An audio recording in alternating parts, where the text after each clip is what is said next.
Gaurang, good morning. स्वागत है आपका बाजार सवेरे में। और आज का दिन अच्छा लग रहा है बाजारों में जान फूकती हुई नजर आ रही है। कम से कम संकेत तो यही मिल रहे हैं। और जैसा कि कल हम बात ही कर रहे थे गौरांग कि ट्रंप साहब अगर हल्का सा इशारा भी कर देना तो कच्चे तेल की कीमतें जो आगे बढ़ रही थी उनमें कम हो जाएगा उबाल आना। और देखिए वही हुआ है। ब्रेंट 90 के नीचे, WTI 85 के पास। और बड़ा बयान कि यहाँ पर स्ट्रेट ऑफ हॉर्मुज़ पर अमेरिका पूरी तरह से जो है अब अपनी कवायद तेज कर रहा है। और साथ ही युद्ध जो है जल्द खत्म हो सकता है, भले इस हफ्ते नहीं लेकिन जल्द खत्म होने के संकेत ट्रंप साहब ने दिए हैं।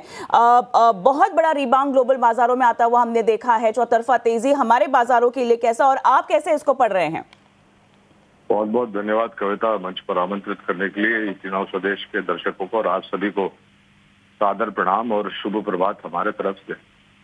आज प्रातःकाल का सूर्योदय जो हम देख रहे हैं, मेरे ख्याल से कुछ आशा की किरणें बहुत तीव्र रूप से अपने दर्शा रही हैं कि ये जो बुद्धिमत्ता की बात माननीय राष्ट्रपति श्रीमान डोनाल्ड साहब ट्रंप ने की है, ये शायद अगर वास्तविकता में परिवर्तन हो जाता है और वाकई में खाड़ी में ये जो युद्ध छिड़ा हुआ है उस पर अगर किसी भी प्रकार का विराम या किसी भी प्रकार का समझौता की बात आती है तो दो तीन चीज, जैसे अभी अभिषेक भाई भी बता रहे थे, कच्चे तेल के दाम बहुत नीचे आ सकते हैं, सोने चांदी के दामों में भी आपको गिरावट दिख सकती है, और विश्व भर के शेयर बाजार में जहां पर तांडव मचा हुआ है इस युद्ध को लेकर के, वहां पर भी मेरे ख्याल से थोड़ी बहुत सकारात्मक परिस्थिति दिखाई दे सकती है। लेकिन कविता, एक चीज निर्भर होगा कि किस प्रकार से ये परिस्थिति आगे बढ़ेगी, पहली बात। दूसरी बात, अभी तक जो भी बमबाजी, मिसाइल्स, ड्रोन्स वगैरह दागे गए एक दूसरे के ऊपर, उससे कितना नुकसान हुआ है, खास करके उन फैसिलिटीज को जहां पर से विश्व भर में कच्चे तेल का और नेचुरल गैस का आवागमन होता था और आयात निर्यात होता था। तो शायद स्थिरता हो सकती है आज बाजार में, लेकिन आगे क्या होता है और किस प्रकार से टिप्पणियां आती है और परिस्थिति जमीनी स्तर पर किस तरह से उभरती थी, ये देखना, सुनना, पढ़ना, समझना बहुत अनिवार्य होगा। नहीं, आप सही कह रहे हैं, क्योंकि इस तरह के बयानबाजी ट्रंप साहब पहले भी कई सारे युद्धों को लेकर कर चुके हैं। और उस बीच अब भी क्योंकि उनका यही कहना है कि इस हफ्ते युद्ध खत्म नहीं होगा, लेकिन पूरी तरह से जो कमर है एक तरह से ईरान की हमने तोड़ दी है, ये भी वो कह रहे हैं। अच्छा, ईरान की तरफ से भी बयानबाजी अभी रुकी नहीं है गौरांग, वो भी ये कह रहे हैं कि हम कड़ी टक्कर देने के लिए तैयार हैं, हमारी तरफ से युद्ध ऐसे खत्म नहीं हुआ है, ये भी वो कह रहे हैं। लेकिन ट्रंप साहब के मुताबिक उनकी जो बड़ी लीडरशिप है वो पूरी तरह से खत्म हो गई है। हम सबका ध्यान कच्चे तेल पर रहेगा, क्योंकि वही है जो कीमतों को ड्राइव कर रहा है हमारे बाजारों के लिए। अब यहाँ पर आज जो है एनर्जी मिनिस्टर्स की बैठक भी है, G7 के देशों की अगर देखी जाए, उनकी वर्चुअल मीट भी है और आगे की रणनीति पर वो काम भी करेंगे। कहीं ना कहीं आपको लगता है कि अगर ट्रंप साहब के बयान को हम छोड़ भी दें, लेकिन कच्चा तेल अगर नीचे रहेगा तो हमारे बाजारों में थोड़ी स्थिरता हम देख सकते हैं आगे बढ़ती हुई? कविता, ये दो तीन चीजें हैं यहाँ पर, मुझे थोड़ा समय दीजिएगा। पहली बात तो मेरे ख्याल से सरकार ने बहुत पहले ही हमारी जो ऊर्जा की जरूरत है कच्चे तेल के रूप में और नेचुरल गैस के रूप में, उसकी सुरक्षित आयात हम कर सके,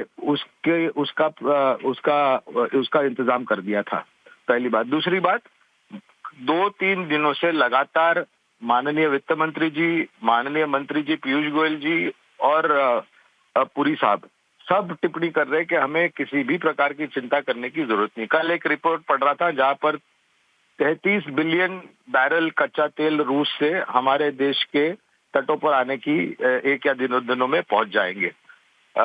तीसरी बात, आज सुबह मैंने पढ़ रहा था कि ट्रंप साहब, जो बुद्धिमानी जीव राष्ट्रपति अमेरिका के, वो कह रहे थे कि उन्होंने जो पाबंदियां लगाई थी कुछ देशों पर, यहाँ पर उन पाबंदियों को हटा कच्चे तेल के दाम जो उबल है वो थोड़ा बहुत नीचे आया है।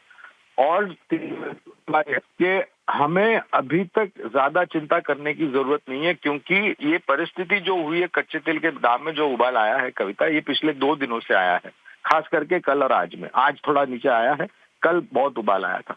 तो अगर ये वापस नीचे आ जाता है और शायद अगर ये $90 के नीचे आ जाता है, $85-80 के पास आ जाता है, तो हमारी अर्थव्यवस्था को इतना बड़ा नुकसान या नकारात्मक परिस्थिति खड़ी नहीं होगी। तो एक दिन में मैं ये कहना चाहता हूं कि ये जो जोर से उछाल आया था, उबाल आया था और फिर धड़ाम से नीचे गिरा है, उसमें किसी भी प्रकार की बड़ी नकारात्मक परिस्थिति ना तो सिर्फ भारत के लिए या फिर अन्य देशों के लिए नहीं। हाँ, ईरान जैसे देशों में और खाड़ी देशों में जो निर्भर है एक्सपोर्ट्स के ऊपर कच्चे तेल और अनाज, उनकी परिस्थिति पर नुकसान हो सकता है। वो निर्भर करेगा, जैसे मैंने कहा, कि उन फैसिलिटीज पर कितना नुकसान हुआ है और वो कितने जल्द शुरू होगी।